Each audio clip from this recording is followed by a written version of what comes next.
Have you ever laughed so hard at a sitcom that the characters felt like family? That's what Seinfeld did to millions across the globe.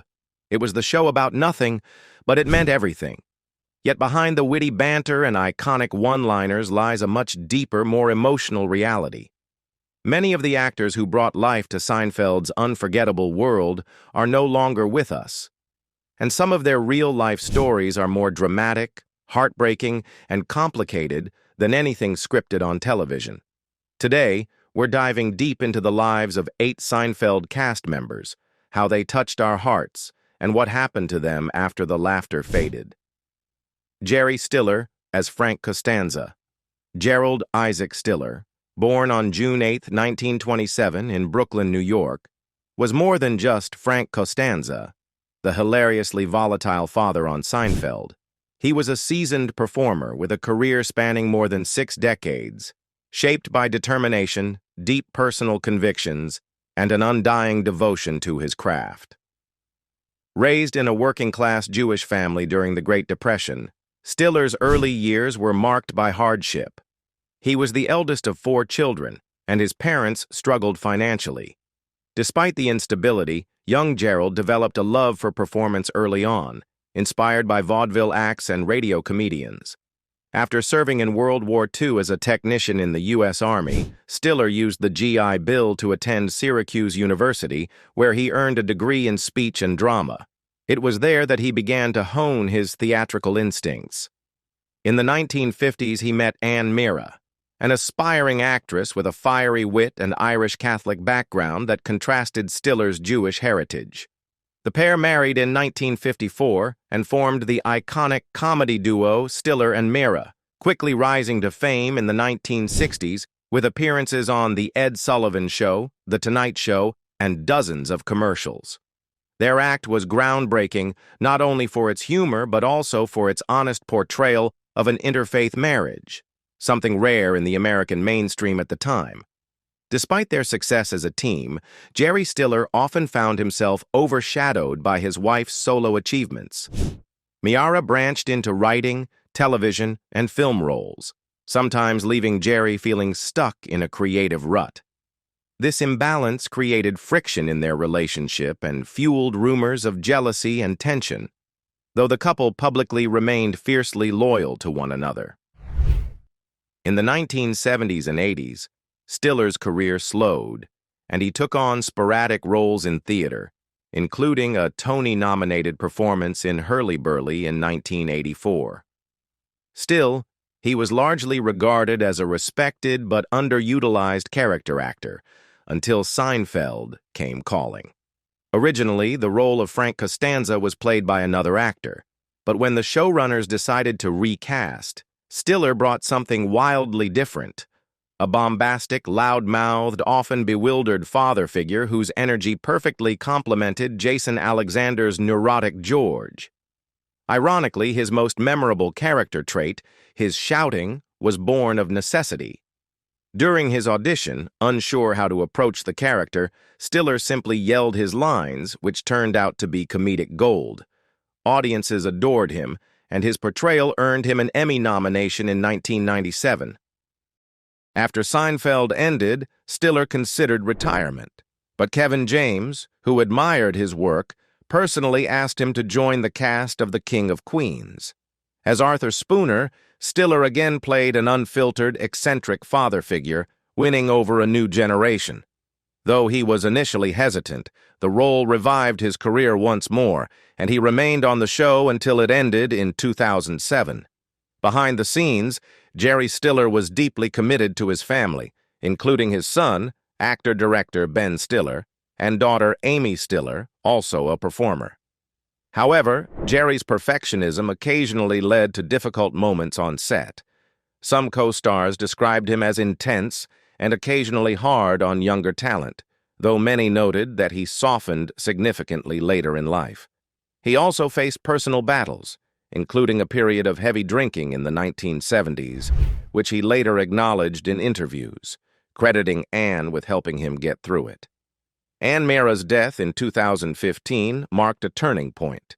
Stiller was devastated and reportedly continued small habits they had shared, like making coffee for her each morning, even after she was gone. Their bond had been the cornerstone of his personal and professional identity. After her passing, he kept a low profile, appearing in occasional projects with his children, but largely retreating from public life. On May 11, 2020, Jerry Stiller died of natural causes at his Manhattan home at the age of 92. His death was met with a wave of tributes from fellow actors, comedians, and fans who had grown up watching him. While many remember him for the laugh-out-loud moments he gave us on screen, those who knew him best remember a man of deep loyalty, unwavering discipline, and the kind of devotion to his family, his work, and his audience that defined a true performer. Estelle Harris as Estelle Costanza. Estelle Harris, born Estelle Nussbaum on April 22, 1928, in Manhattan, New York, grew up during the Great Depression in a modest Jewish immigrant household. Her father, Isaac Nussbaum, was a candy shop owner, and her mother, Anna, was a homemaker. When Estelle was still a child, the family relocated to Tarentum, Pennsylvania, where she completed high school before returning to New York. Though she always harbored a flair for the dramatic, her path to show business was anything but conventional. For most of her early adulthood, Estelle lived a quiet domestic life, focused on raising her 3 children with her husband, Seymour "Cy" Harris, a window treatment salesman whom she married in 1953. It wasn't until her 40s, after her children were older, that she seriously pursued acting. Beginning with community theater and small local productions, Estelle gradually transitioned into commercial work. She quickly became a recognizable face, appearing in over 25 national television ads during the 1970s and 1980s for brands such as Handy Wrap and Stovetop Stuffing. Her naturally expressive face and unmistakably animated voice made her perfect for comedic roles, even in bite-sized television spots. Her major break came in 1992, when she was cast as Estelle Costanza on Seinfeld. Though the role was originally intended to be temporary, her chemistry with Jerry Stiller and her instantly iconic portrayal of George Costanza's high-strung mother made her a fixture on the show. With her high-pitched, emotionally explosive delivery and relentless concern for her son's failings, she brought to life a character both hilarious and deeply familiar to many American households. The shrieks of "George" and endless fretting became defining traits of a character that cemented her status as a comedic legend. Off-screen, however, Estelle Harris lived a quieter, more complicated life. Her marriage to Cy was long, but marked by extended periods of emotional disconnection. Though they remained married for nearly 70 years, those close to her privately acknowledged that the relationship had been tested by years of communication issues and personal strain. Estelle never made these struggles public, choosing instead to project warmth, humor, and an effervescent energy in her interviews and public appearances. Industry colleagues respected her professionalism, though she was known to be demanding on set. She had a sharp sense of timing and an insistence on delivering her lines precisely, which sometimes led to tension with directors or fellow actors. Despite this, she was admired for her work ethic and her commitment to the integrity of every scene. Following her success on Seinfeld, Estelle found new life as a beloved voice actress. Her most celebrated post-Seinfeld role was voicing Mrs. Potato Head in Pixar's Toy Story franchise, starting with Toy Story 2 in 1999. Her voice brought warmth and sass to the animated character, and she continued voicing the role in sequels and related media, capturing the hearts of children and adults alike. Tragically, Estelle and Cy were involved in a serious car accident in 2001 when a tire blew out, causing their vehicle to flip. Miraculously, they both survived with minor injuries. Estelle often credited Lady Luck for sparing them. Despite the frightening experience, she remained active in the industry, making guest appearances in television series like The Sweet Life of Zack and Cody and participating in various fan conventions and interviews. In her final years, Estelle became more reclusive, especially after the passing of her husband in early 2021. She withdrew from public appearances, spending her time with family and staying connected to fans through voice work. On April 2, 2022, Estelle Harris passed away peacefully in her sleep at her home in Palm Desert, California, just weeks shy of her 94th birthday.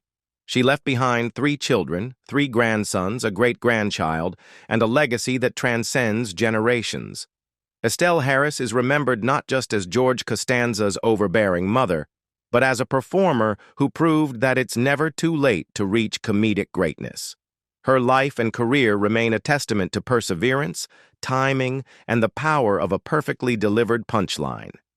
Liz Sheridan as Helen Seinfeld. Liz Sheridan, born Elizabeth Ann Sheridan on April 10, 1929, in Rye, New York, was the daughter of concert singer Elizabeth Poole Jones and classical pianist Frank Sheridan. Raised primarily by her mother after her parents separated, Liz grew up immersed in music, theater, and the arts, an upbringing that would later define her path as a performer. Before becoming a beloved television mom, she led a colorful and unconventional life that included stints as a dancer, singer, and cabaret performer throughout the Caribbean, particularly in Puerto Rico and the U.S. Virgin Islands. In the 1950s, she embarked on a passionate romance with James Dean, then an unknown actor. Their relationship, as later revealed in her memoir Dizzy and Jimmy, My Life with James Dean, was intense and sincere. They lived together in New York City and even discussed marriage. However, as Dean's career skyrocketed and his lifestyle became increasingly chaotic, the relationship unraveled.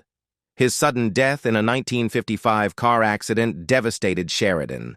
She kept the details of their love story private for decades, only opening up in her later years to preserve his memory from the lens of celebrity gossip. Sheridan's early career included dancing and performing in nightclubs and off-Broadway theaters. She didn't achieve mainstream success until much later in life, making her television debut in the 1970s and earning steady work throughout the 80s, notably as nosy neighbor Raquel Ochmonek in the sitcom ALF. In 1990, she was cast as Helen Seinfeld, the overprotective yet loving mother of Jerry Seinfeld. Her performance brought warmth and humor to the role, and she remained the only recurring character outside the main 4 to appear across all 9 seasons of Seinfeld. Privately, Liz faced numerous personal challenges, including a series of miscarriages and a sometimes difficult relationship with her only daughter, Stephanie. In the 1980s, she quietly struggled with alcohol dependency, but chose to confront it in private, successfully recovering without media attention. Despite these difficulties, she maintained a dignified public image and continued working into her 80s.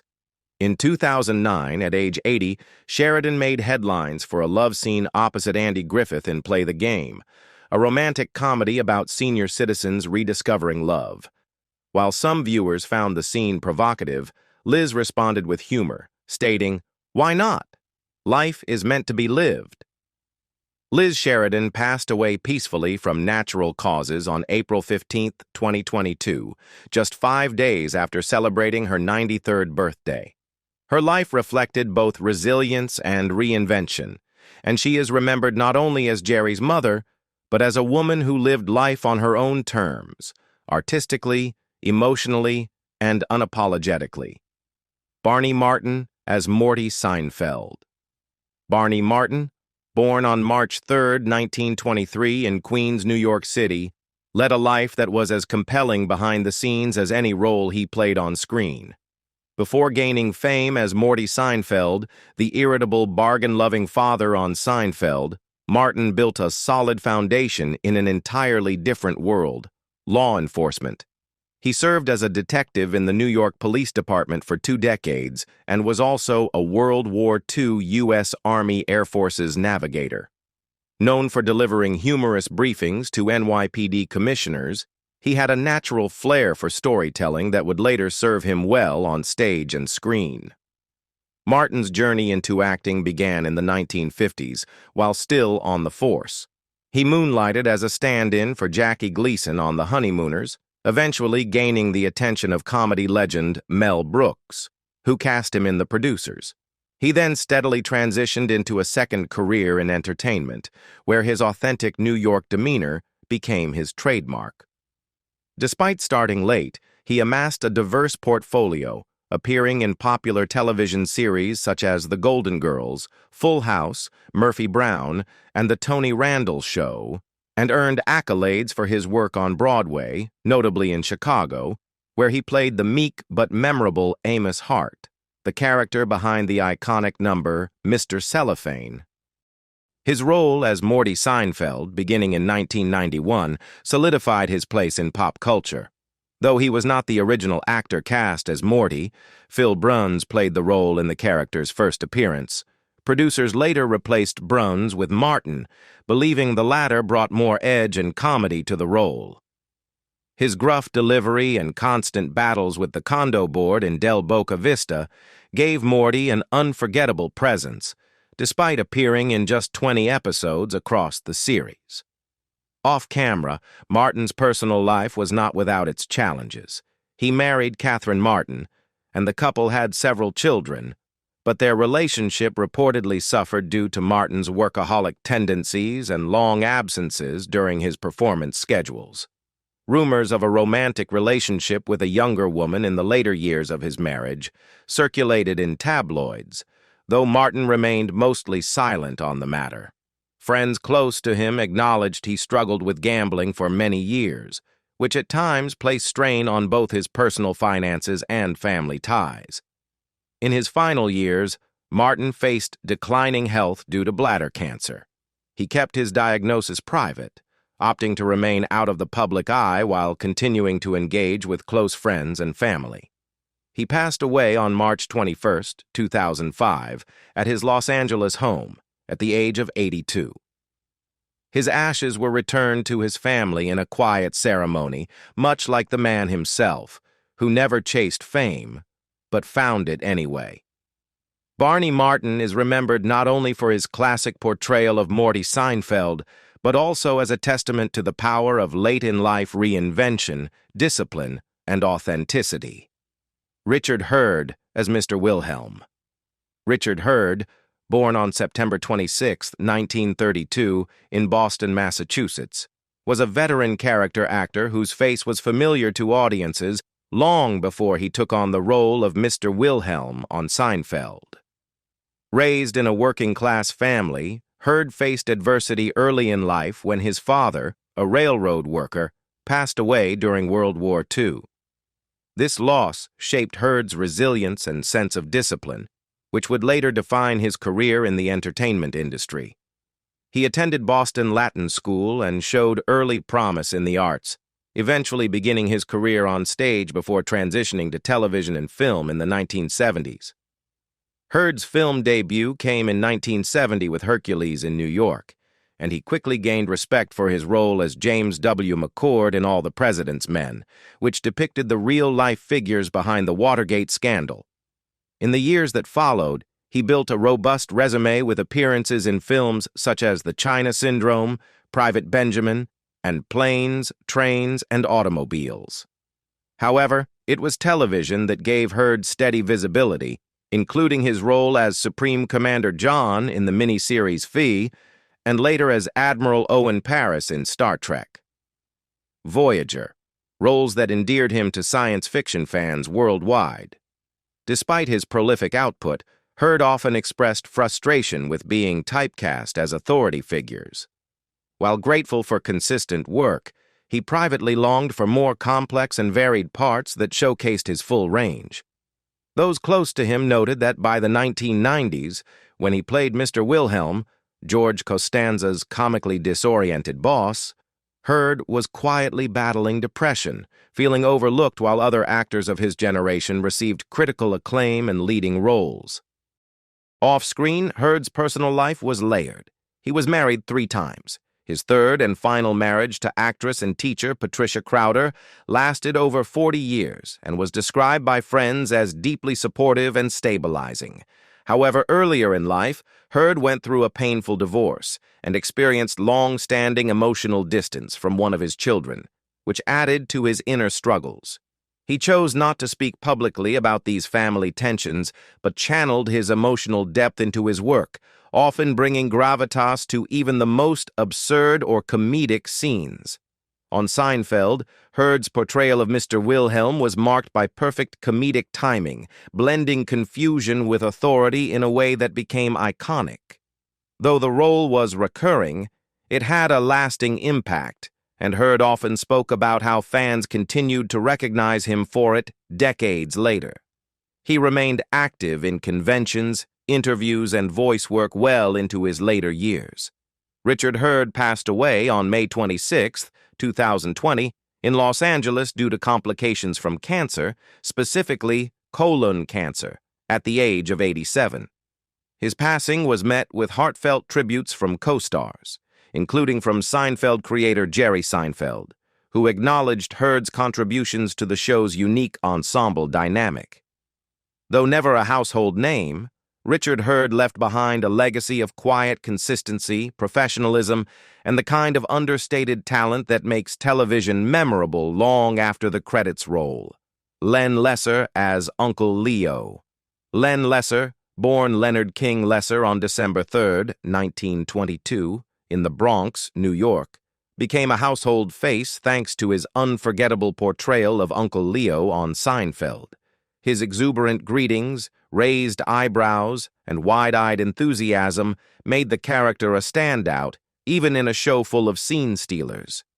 But Lesser's journey to that fame was long and riddled with personal trials, emotional scars, and the slow grind of a character actor's life in Hollywood. He grew up in a Jewish immigrant family during the Great Depression, attending City College of New York, where he studied economics. However, his academic pursuits were interrupted by World War II. Lesser enlisted in the U.S. Army one day after the attack on Pearl Harbor and served as a sergeant in the China-Burma-India Theater. Though he rarely spoke of it publicly, friends and biographers have noted that his wartime experiences left him with signs of post-traumatic stress, a condition not widely understood at the time. After returning from service, Lesser chose not to pursue a traditional career in economics. Instead, he followed his passion for acting, enrolling in classes and slowly building a career in film and television. From the 1950s through the 1980s, Lesser worked steadily, but without major recognition. He appeared in shows like Gunsmoke, Bonanza, Get Smart, All in the Family, and The Munsters, often cast as henchmen, shopkeepers, or nosy neighbors. His rugged appearance and animated expressions made him a go-to for character roles, yet stardom eluded him. That changed in 1991 when he joined Seinfeld as Uncle Leo, a character who embodied a hilariously exaggerated version of the overly affectionate, guilt-wielding relative. Lesser appeared in 15 episodes and became a cult favorite among fans. He later reprised elements of Uncle Leo's personality in his role as Garvin, Frank Barone's friend, on Everybody Loves Raymond. Behind the scenes, Lesser faced his share of personal struggles. He battled alcoholism in his early career, though he later spoke about becoming sober and finding peace later in life. His intense mood swings and high-strung temperament were known among industry colleagues. During the filming of Seinfeld, there was a well-documented incident where a disagreement with a crew member nearly escalated into a physical confrontation, though it was resolved without public fallout. Lesser's romantic life was equally turbulent. He was married and divorced multiple times and had periods of estrangement from family members, including a daughter with whom he eventually reconciled. Financial instability followed him throughout his life. Even during the peak of his Seinfeld fame, he reportedly lived modestly and continued to take small roles in commercials and voice work to supplement his income. Despite the hardships, Len Lesser remained active and engaged in his profession. He was a regular at fan conventions and appreciated the late-in-life recognition that Seinfeld had brought him. In his final years, he was diagnosed with cancer, which contributed to the pneumonia that ultimately led to his death on February 16, 2011, at age 88. He died surrounded by family in Burbank, California. Len Lesser may have lived much of his career in the background, but his portrayal of Uncle Leo ensured he would be remembered forever in the world of television comedy. His life was a testament to persistence, resilience, and the power of embracing your moment when it finally arrives. Ian Abercrombie as Justin Pitt. Ian Abercrombie's portrayal of Elaine's demanding boss, Justin Pitt, was nothing short of iconic. With his obsession over socks and candy bars, he added an eccentric charm to Seinfeld that fans still cherish. Yet Abercrombie's personal story was far more turbulent. A classically trained stage actor, he began his career in England before moving to the United States. While he found steady work, he also encountered frequent professional setbacks. He was often pigeonholed into roles that didn't reflect his full range, which frustrated him immensely. His relationships with colleagues and directors were sometimes strained. A well-known conflict with a prominent theater director in the 1980s nearly stalled his career. In his personal life, things weren't much easier. Though always a private man, he was briefly involved in a legal dispute with a former assistant who accused him of emotional manipulation. The matter was settled quietly, but the experience reportedly left him shaken. Despite these setbacks, Abercrombie remained deeply committed to his craft and continued to work until the very end. He died on January 26, 2012, at the age of 77, from kidney failure. Behind the crisp delivery and sharp suits of Justin Pitt was a man of passion, complexity, and persistence. Warren Frost as Henry Ross. Warren Frost, best known on Seinfeld as Susan's stern and conservative father, Henry Ross, brought gravitas to a role that often symbolized generational tension. His scenes with George were filled with subtle tension and dry wit. But Frost's real-life journey was even more compelling. A late bloomer in television, Frost spent much of his life in theater and academia. He didn't achieve mainstream recognition until well into his 60s. Behind that stoic presence was a man who had seen deep personal heartbreak. Frost's marriage was long but filled with difficulties, including the prolonged illness of his wife, which took an emotional toll on him. More haunting was the loss of a son, a tragedy that few outside his close circle knew about. This personal loss shadowed his later life, and although he rarely spoke of it, those close to him noticed the quiet weight he carried. Professionally, Frost was deeply respected, though there were whispers of his competitive nature and his cool demeanor toward younger actors. He died on February 17, 2017, at the age of 91. His life was a testament to perseverance, rising late to prominence but leaving a lasting impression. The cast of Seinfeld brought joy, laughter, and timeless humor to millions. But beyond the catchphrases and iconic scenes were real people, each with their own journeys marked by success, struggle, resilience, and quiet pain. As fans, it's easy to remember the jokes, but sometimes it's important to remember the people who told them. Which Seinfeld cast member left the deepest impression on you, and why? Let us know in the comments below. If you found this video moving or learned something new, don't forget to like, subscribe, and share it with fellow fans. Thanks for watching, and until next time, take care.